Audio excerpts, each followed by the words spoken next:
আসসালামু আলাইকুম। আশা করি সবাই ভালো আছেন। আমিও ভালো আছি। আজকে চলে আসলাম খরগোশের আরেকটি ভিডিও নিয়ে। আজকে দেখাবো আপনাদের আলহামদুলিল্লাহ খরগোশের বাচ্চা হয়েছে। আপনারা হয়তো থাম্বনেল দেখে বুঝতে পারতেছেন। এখন সেই বাচ্চাগুলো আমি বাহির করব আর আপনাদের মাঝে দেখানোর চেষ্টা করব। এখন সকাল ৯টা বাজে। আমি এটা খুলতেছি। সকালেও খুলছিলাম, একবার খাবার দিছি। এখন আবার খুলে আপনাদের জন্য খুলতেছি, কারণ আপনাদের বাচ্চাগুলো দেখাবো এর জন্য খুলতেছি। এখানে ক্যামেরাটা রাখার পরে সব কিছু বাহির করলাম। বাহির করার পরে এইটা টান দিয়ে খুললাম। খোলার পরে আর কি আপনাদের দেখানোর চেষ্টা করতেছি যে বাচ্চাগুলো কেমন হয়েছে। আর বাচ্চাগুলোর বয়স এক ৫টার বয়স হয়েছে ৩ দিন, আর তিনটার বয়স হয়েছে ১ দিন আর কি। আর আমি বাসায় ছিলাম না, এর জন্য যেদিন হয়েছে ওই দিন আপনাদের দেখাইতে পারি নাই, সরি। এক জায়গায় আমি ছিলাম, এর জন্য দেখাইতে পারি নাই। অবশেষে আমি ঢাকনা খুলে বাহির করলাম। বাহির করার পরে দেখি ভিতরে আর কি রইছে। ভেতরে এমনভাবে রইছে আর কি মনে হয় ওই এন্দুরের বাচ্চা আছে না, মানে ইয়ের বাচ্চা যে হয় ওই রকম। এর আগে আমি দেখি নাই, তার জন্য ওইভাবে বুঝতে পারি না আমি। যারা লালন পালন করেন তারাই জানেন। এরপর আমি ভিতরে গেলাম ক্যামেরা নিয়ে যাওয়ার পরে ভালোভাবে দেখলাম। দেখার পরে দেখি দুইটা তিনটা মানে একটার উপরে একটা রইছে, কিন্তু বোঝা যায় না। পরে হাত দিয়ে সরিয়ে দিলাম। আর আপনাদের একটা কথা বলে দেই, কারণ আমিও নতুন, আপনারাও যদি কেউ লালন পালন করতে চান তাদের উদ্দেশ্যে আমি একটা কথা বলি। এগুলো বেশি হাতাবাতা করবেন না, হাত দিবেন না বেশি। আর দু একটা যদি নিচে পড়ে আর কি, একটা আর নিচে আরেকটা যদি পড়ে তাহলে আর কি ওটা সরিয়ে দিবেন। তাছাড়া এমনি যে সারাক্ষণ হাতানো ওরকম হাতাবেন না, কারণ হাত দিলে ওরা মানে মাও যদি আবার না নেয় ওইরকম একটা হয় আর কি। যারা লালন পালন করে তাদের মুখের কথা আর কি।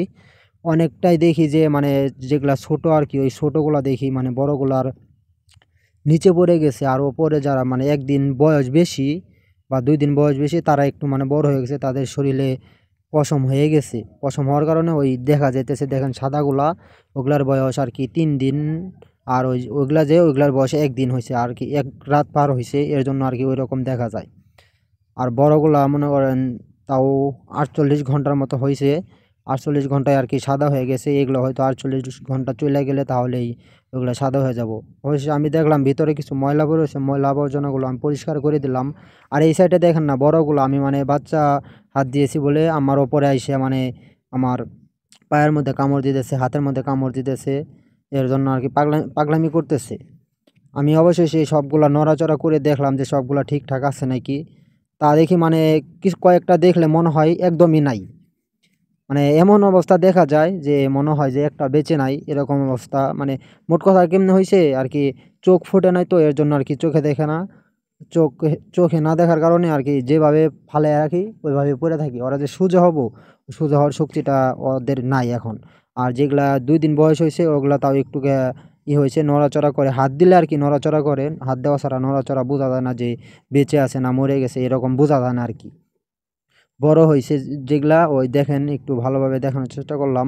আর এই সাইডে দেখেন মানে আমি কয়েকবার দেখছি, এর আগে আমি নামছি এখানে আমারে ওইরকম কোনো জ্বালাতন করে নাই বড়গুলা।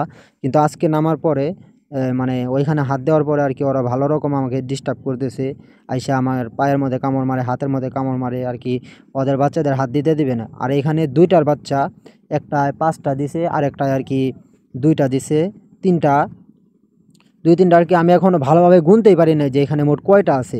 ক্যামেরাতে ভিডিও করার পরে গুনলাম, আমি যতটুক গুনলাম আর কি। এখন আরও ভিতরে থাকতে পারে, কিন্তু জানি না ভিতরে এখন আরও আছে নাকি। তারপরে ক্যামেরার ভিতরে ক্যামেরা দিয়ে ভিডিও করে দেখলাম যে মোট আর কি আমি ৮টা খুঁজে পাইছি। এখন যদি আরও ওই বড়গুলা নিচে পড়ে থাকে মানে ওইভাবে আমি দেখতে পারতেছি না, কারণ ওইগুলো ওইভাবে আমি সরাইতে পারতেছি না।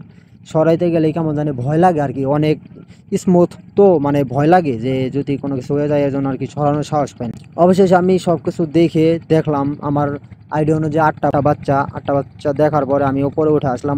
উপরে উঠে আসার পরে ওদের খাবার দাবার দিলাম। খাবার দেওয়ার পরে আর কি ওরা করতেছে, খাবার খাইতেছে। আর এখন প্রচুর পরিমাণে খাবার খায়।